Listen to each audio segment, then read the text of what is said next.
네, 안녕하십니까. 정보통신산업진흥원에서 블록체인 기술검증 지원 사업을 담당하고 있는 실무 담당인 정기수 수석이라고 합니다. 이번에 지금 말씀드릴 거는 블록체인 기술검증 지원 사업의 그 사업 지원 내용에 대한 세부 내용을 안내를 드리려고 하고 있습니다.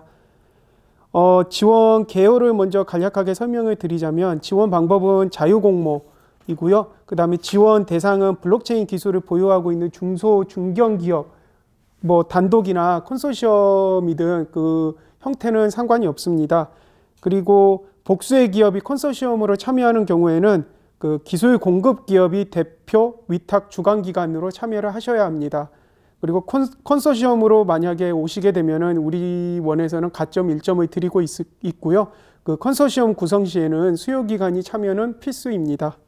그리고 이 블록체인 기술을 보유하고 있느니라고 하는 데에 대해서 궁금하시는 분들이 많으실 것 같은데요. 조금 더 부연 설명을 드리자면 그 블록체인 기술을 보유하고 있다라는 것은 그 MVP를 진행을 완료를 한 것을 의미를 하는 겁니다. 그러니까 MVP라는 하면은 그 최소 실행 가능 제품을 그 회사 내부에서 직접 한번 만들어 보시고 그거를 테스트를 해 보신 거를 그 가지고 계셔야 한다는 거고요. 이에 대한 그 기업에서는 자체적으로 자신들의 MVP 결과에 대한 것들을 증빙을 하셔야 하고, 추후에 우리 원에서도 그 전문가들을 모시고 그 기술이 정말로 보유하고 계시는지에 대해서는 현장 실사를 통해서 점검을 할 예정입니다. 그리고 그 지원 기간은 협약 체결일로부터 오는 2020년 11월 30일까지 진행을 할 예정이고요. 지원 규모는 과제당 4.5억 원 이내, 9개 과제 내외로 진행을 할 예정입니다. 여기에서 과제당 4.5억 원 이내라고 말씀을 드리는 것은 우리 그 정부에서 드리는 지원금 기준으로 4.5억 원을 말씀을 드리는 거고요. 총 사업비에 대한 말씀은 아닙니다. 그리고 지원 조건은 보면은 이제 총 사업비의 중소기업의 경우에는 75%, 그 중견기업 경우에는 60% 이내의 정부 출원금을 지원을 하는 거고요. 이에 대한 자세한 내용은 그 추후에 9페이지에서 사업 설명을 할 때 다시 한번 말씀을 드리겠습니다. 지원 내용은 블록체인 기반 서비스 모델에 대한 기술 검증 비용 지원이라고 되어져 있는데요. 뭐 자세한 내용을 말씀을 드리자면 블록체인 서비스 모델 기획, 시제품 설계 및 구현, 시범 시스템, 기술 구현 가능성 및 안정성, 보안성 등에 대한 기술 검증 비용의 지원을 한다라고 이렇게 설명이 되어 있는데요.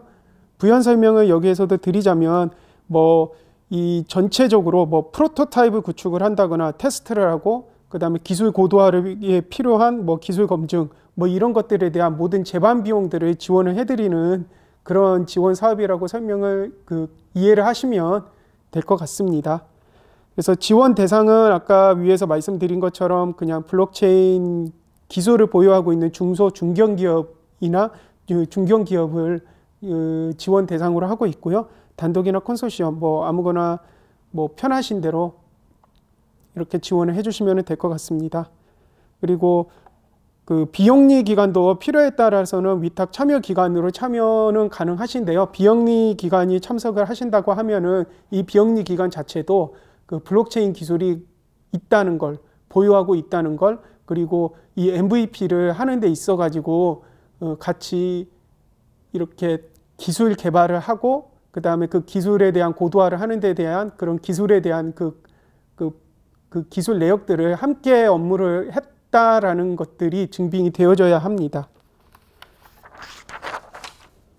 이 다음에 컨소시엄 구성에 대해서 궁금해 하실 분들이 많으실 것 같은데요. 컨소시엄 구성은 위탁 주관기관 그리고 위탁 참여기관 이 두 개로 구성이 되어져 있습니다. 그래서 위탁 주관기관은 필수적으로 공급기관이고 자격 요건은 중소 중견기업이고요. 기관은 한 개인데 이분들은 이제 전체적으로 사업에 대한 총괄 업무를 수행을 하시는 거라고 생각을 하시면 됩니다. 그리고 위탁 참여기관 같은 경우에는 두 가지가 있을 수 있는데요. 하나는 공급기관, 하나는 수요기관입니다. 여기에서 위탁 참여기관에선 수요기관은 무조건 하나 이상이 필수로 들어가줘야만 컨소시엄을 구성하는 그 필요 충분 조건이 충족되는 거라고 생각을 하시면 되고요. 이 수요기관은 중소 중견기업, 지자체, 국가기관, 공공기관, 기타 그 비영리기관 등 뭐 어디서든 자유롭게 이렇게 지원이 가능하신데 그 대기업의 경우에는 지원을 하실 수가 없습니다. 수요기관으로도. 이 점 양해 부탁드리겠습니다. 그리고 공급기관 같은 경우는 뭐 중소 중견기업이나 아니면 대학 연구소 등의 기술 협력기관에서 이렇게 지원을 해주시면 되고요. 그 위탁 주관기관과 공동으로 기술 서비스 개발을 참여하고 있다는 것들을 증빙을 해 주셔야 합니다. 지원 내용은 아까 이전에 설명을 드렸으니까 넘어가도록 하겠습니다. 지원 조건에 대해서 좀 설명을 드리겠습니다. 지원 조건은 그 사업에 참여하는 기업이나 컨소시엄은 총 사업비 중에 정부 지원금을 제외한 비용에 대해서 민간 매칭으로 해야 하는데요. 그 민간 매칭은 현금 또는 현물입니다. 그래서 컨소시엄 같은 경우는 정부 지원금을 위탁 주관기관에서 지원을 하는데 이 위탁 주관기관에 지원을 한다는 게 원칙적으로 우리 지원금은 위탁 주관기관에 지원을 하는 사업입니다. 그렇지만 만약에 위탁 참여기관에서 그 사업비가 필요하다라고 하면은 심의위원회에서 인정한 필수 사업비에 한해서만 지원이 가능한데요. 여기에서 위탁 참여 기관 중에서도 수요 기관이나 기업이 아닌 이 공급 기업에 대해서 지원을 한다라고 생각을 하시면 됩니다. 수요 기관에는 우리가 직접적으로 사업비 지원은 없고요. 위탁 참여 기관의 공급 기관에 대해서만 심의위원회가 인정한 사례에 한해서만 지원비를 지급을 해드립니다. 다시 한번 정리를 해드리자면 이 사업비 관련해서는 위탁 주관기관 즉 공급기관에 우리 쪽에서는 지원비를 지급을 하는 것을 원칙으로 한다는 거 이 점 좀 주의 부탁드리겠습니다. 그리고 이 출연금 지원 기준은 이 아래에 있는 이 표를 참고로 하시면 되는데요. 뭐 중소기업인 경우에는 75% 이내, 중견기업은 60% 이내, 그리고 그 외의 경우에는 100% 이내 이렇게 진행을 하시면 될 것 같습니다. 기술료에 대해서는 해당 사항이 없고요. 그 다음에 결과물 활용에 대해서는 향후에 우리 원에서 그 성과 확산을 위해서 이제 컨퍼런스나 아니면 성과 공유회 등을 진행을 할 예정입니다. 이럴 때 이제 이 지원을 받는 기관이나 기업에서는 좀 참여를 해주시기를 부탁드리겠습니다. 신청 제외 대상은 정보통신방송 연구개발 관리규정 48조에 관련해서 접수 마감일 현재 참여 제한을 적용받고 있는 기관이나 기업의 대표자, 총괄 책임자는 과제 신청이 불가능하고요. 그 다음에 과제 선정 이후라도 이 아래에 있는 이러한 사항들이 있을 때는 선정 취소가 가능합니다. 자세한 내용들은 공모 안내서를 보시고 읽어보시면 될 것 같습니다. 그리고 접수 마감일 현재 위탁 주관기관이나 참여기관, 총괄 책임자 등이 의무사항 등을 불이행하고 있는 경우에도 참여가 불가능하고요. 그 다음에 접수 마감일 현재 위탁 주관기관이나 주관기관의 장, 총괄 책임자, 위탁 참여기관 대표 등이 채무 불이행자인 경우에도 지원 신청 대상에서는 제외가 됩니다. 사업 설명회는 지금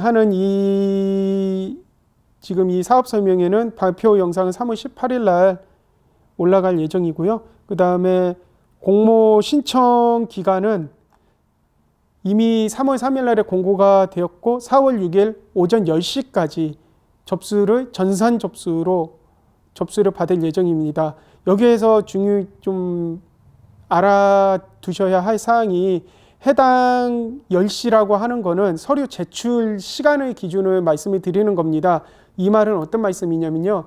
시간 내에 그 안에 시스템에 들어가 있다 하더라도 만약에 이 4월 6일 오전 10시까지 서류 제출 완료를 하지 않으면 시스템 내에 접속이 되어져 계신다 하더라도 서류 제출이 불가능하십니다. 작년에도 이러한 일들이 좀 여러 건 발생을 하셔가지고 기업분들에서 서류 제출을 하지 못하신 경우가 있습니다. 그래서 일반적으로 우리 쪽에서는 좀 추천을 드리는 게 이 마감일 하루 전에는 모든 것들을 준비를 해서 제출을 완료를 해주시는 것을 추천을 드립니다. 공모 안내서 접수 기간은 3월 11일 수요일부터 4월 6일로 현재 지금 전산 접수는 오픈이 되어져 있는 상황입니다. 이 전산 접수를 접속하시는 방법은 우리 정보통신산업진흥원 홈페이지에 가셔서 그 로그인 후에 사업공고에 2020년 블록체인 기술검증 지원 사업 공고를 클릭을 하시고 사업 신청서 작성 요령 다운로드를 하신 다음에 작성을 하셔서 전산 접수를 하시면 되는데요. 이 전산 접수는 홈페이지에 전산 접수 절차에 따라서 작성을 하시고 제출을 하시면 되고, 이 관련해서 어떻게 하는지에 대해서도 우리 공모 안내서를 보시면은 거기에 전산 접수 절차에 대한 그 안내 자료가 또 따로 있습니다. 그래서 그거를 보시고 전산 접수를 진행을 하시면 될 것 같습니다. 전산 접수 시 유의할 사항에 대해서는 읽어보시면 되는데요. 그 또 빨간색으로 표시한 이거는 제가 아까쯤에 강조를 해드렸던 것처럼 시스템 내부에 접속이 4월 6일 10시에 접속이 돼 있으시다 하더라도 만약에 이 접수를 완료를 하시지 않으면은 접수 그 지원서 제출이 인정이 되지 않는다는 거 다시 한번 말씀을 드리고요. 접수 마감일 이전에 하루 전이라고 말씀드렸는데 가장 좋은 건 2, 3일 전이고요. 그래 늦어도 하루 전까지는 그 지원 신청서를 접수를 하시는 거를 추천드리겠습니다. 제출 서류의 같은 경우는 아래와 같이 사업 신청서 및 첨부 서류인데요. 제출 서류는 사업 신청서, 인간 증명서, 그다음에 과제 수행 기간의 참여 의사 확약서, 신청 과제 자기 점검표, 개인정보 이용 동의서, 참여 확인서, 그다음에 위촉 인력 소속 참여 동의서, 뭐 이거는 해당 시에만 내시면 되고요. 그다음에 현금 출자 확약서, 신청 자격 확약서, NTIS 사업 중복성 검사 인증서. 이거는 그 국가 과학기술 종합 정보 시스템에 가셔가지고 그 PDF를 다운받으실 수 있으시니까 이거는 제출을 해주시면 됩니다. 그리고 위탁 주관기관, 그리고 참여기관이 있으시다면 참여기관까지 포함하셔서 재무제표, 그 다음에 중소기업, 중견기업 확인서, 그리고 법인 등기부 등본 또는 사업자 등록증, 국세, 지방세 완납증명서 또는 세금 분납계획서, 4대 보험 완납증명서 이렇게 제출을 해주시면 되겠습니다. 그 전체적인 일정을 다시 한번 설명을 드리겠습니다. 사업 공고는 이미 공고가 되어서 3월 3일 날에 공고가 되었고요. 그 다음에 사업 신청서 접수는 4월 6일 오전 10시까지 접수를 합니다. 그리고 적합성 검토를 사업 신청서를 접수하고 난 다음에 적합성 검토를 진행을 하는데요. 이때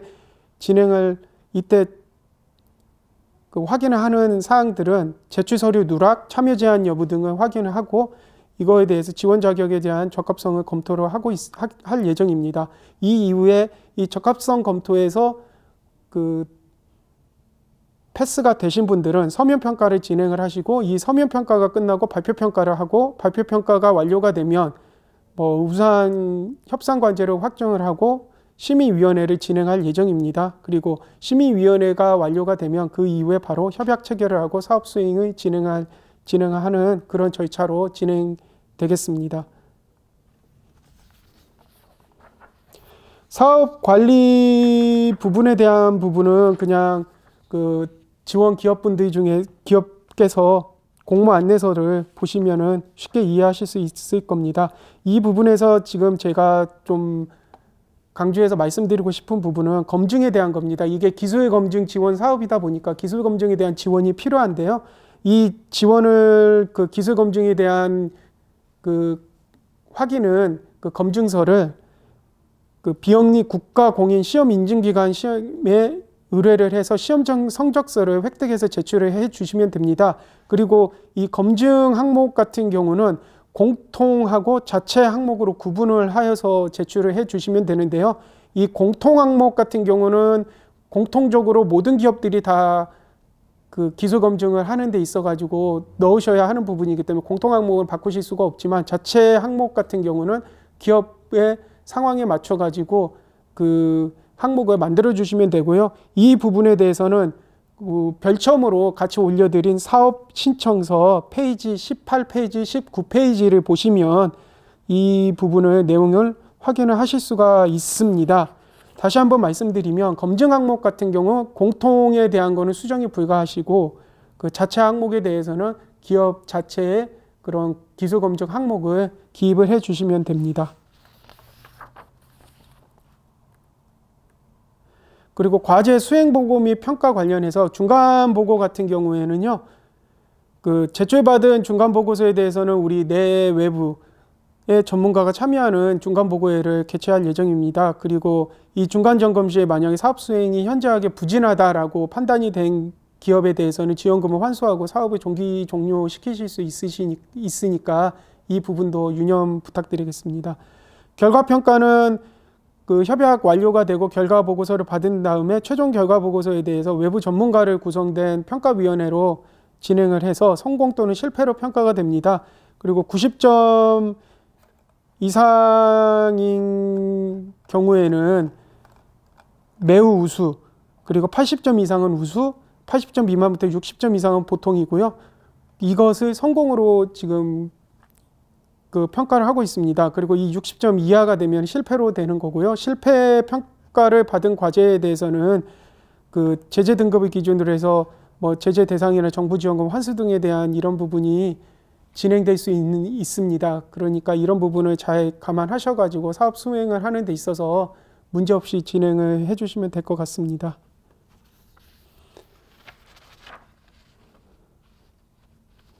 그리고 이 사업 설명회 이후에 궁금하신 사항들이 있으면은요, 그 사업에 대한 관련 내용은 저 또는 최정렬 책임님한테 연락을 해주시면 사업에 대한 설명은 드릴 거고요. 그 다음에 전산 등록, 전산 접수에 관련된 그 사항에 대해서는 유지보수팀에 있는 이 연락처로 전화를 하셔서 문의를 하시면 됩니다. 그러면 이제 사업 선정 방안에 대해서 좀 구체적으로 설명을 좀 드리겠습니다. 앞서 말씀드린 것처럼 선정 절차는 적합성 검토를 하고 난 후에 그 다음에 서면평가, 발표평가를 합니다. 여기서 적합성 검토는 서류 검토 부분인데요. 뭐 사업 신청서, 제출 서류 등이 누락이 되거나 참여 제한 여부 등을 검토를 해서 이 부분을 충족시키지 못한 경우에는 바로 탈락을 하니까 그 참여 신청을 하는 데 있어 가지고 서류들을 누락되지 않도록 잘 챙겨 주십시오. 이후에 이제 서면 평가를 통해서 이 서류 검토, 적합성 검토에서 이제 패스가 되신 기업들을 대상으로 서류 서면 평가를 진행을 합니다. 이 서면 평가는 산수 평균 점수가 60점 미만일 경우에는 탈락이 되고요. 2배수 이내로 선정을 할 예정입니다. 이렇게 2배수 이내로 선정이 된 기업들을 대상으로 해서 이후에 발표평가가 진행이 되고요. 이 발표평가도 또한 산수 평균 점수가 60점 이상인 기업 중에서 평점이 높은 순서대로 해서 9개 기관 이내를 선정을 할 예정입니다. 그래서 평가 기준, 평가 방법이나 기준 이 부분에 대해서는 또 자세하게 설명을 드리자면 그 적합성 검토인 서류 검토 같은 경우에는 그 검토 방법은 뭐 아까 말씀드린 것처럼 사업 신청서, 첨부 제출 서류 검토, 참여 제한 여부, 그 다음에 국가과학 기술 종합 정보 시스템을 통해 내부적으로 검토를 진행할 예정이고요. 뭐 주요 검토 항목은 뭐 접수 내역, 신청 자격, 관련 규정, 준수 여부 등이 있습니다. 그리고 이 적합성 검토에서 패스가 되신 분들은 바로 선편 평가를 통해 가지고 진행을 하는데, 뭐 사업 신청서에서 이제 서면 평가를 통해 발표 평가 대상 과제를 선정을 하는 거고요. 여기에서 말씀 평가 방법에 대해서는 뭐 사업 신청서 및 첨부 서류를 평가 기준에 따라서 뭐 평가를 하는데요. 위원별로 평가 점수 중에선 최고 최저 점수를 제외하고 나머지 평가 점수를 산수 평균으로 해서 이렇게 진행을 할 예정입니다. 그리고 평가위원회 같은 경우는 이 블록체인 관련 분야의 산하견 외부 전문가 5인 이상으로 구성된 분들을 초빙을 해서 그 서면 평가를 진행을 할 예정입니다. 그리고 발표 평가도 그 서면 평가하고 같은 방식으로 진행이 될 거고요. 뭐 자세한 내용들은 공모 안내서를 보시고 공모 안내서를 보시면은 쉽게 이해하실 수 있으실 겁니다. 그 평가 항목에 대해서도 뭐 이렇게 평가 항목표가 있는데요. 이 평가 항목표를 보시고 이 평가 항목표에 맞춰 가지고 사업 계획서를 작성을 하시는데 반영을 하시고 그 참고를 하셔 가지고 사업 수행 계획서를 진행해 주시면 되고요. 여기에 이제 가점이 만약에 컨소시엄을 구성을 하면 1점의 가점을 드린다는 거, 이 부분 좀 참고 부탁드리겠습니다. 발표평가도 서면평가하고 같은 방식으로 진행이 될 예정이고요. 그 외부 전문가분들을 모셔가지고 발표평가를 진행을 하고, 이 중에서 이제 그 통과 기준은 평가 점수 60점 이상인 자로 진행을 할 겁니다. 그리고 이제 평점이 높은 순으로 해가지고 9개 기관 내외를 선정을 하고 이분들이 이제 우선 협상 대상이 되는 거고요. 그 평가 그 기준에 대한 거는 서면 평가 때 진행을 했던 그 평가표하고 동일합니다. 그러니까 그거를 공모 안내서에서 참고를 하시면 될 것 같습니다.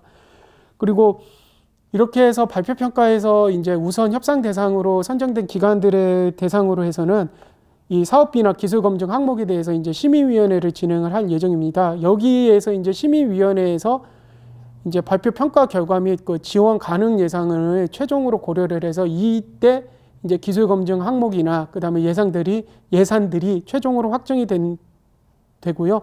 이때 이제 제가 이전에 말씀드린 것처럼 뭐 만약에 컨소시엄으로 오신 그 공급 기업이나 기관이 있으시다면은 그 기업에 대해서도 뭐 필수 사업비에 대해서 이제 인정을 해드리는 그런 절차가 진행이 될 예정입니다.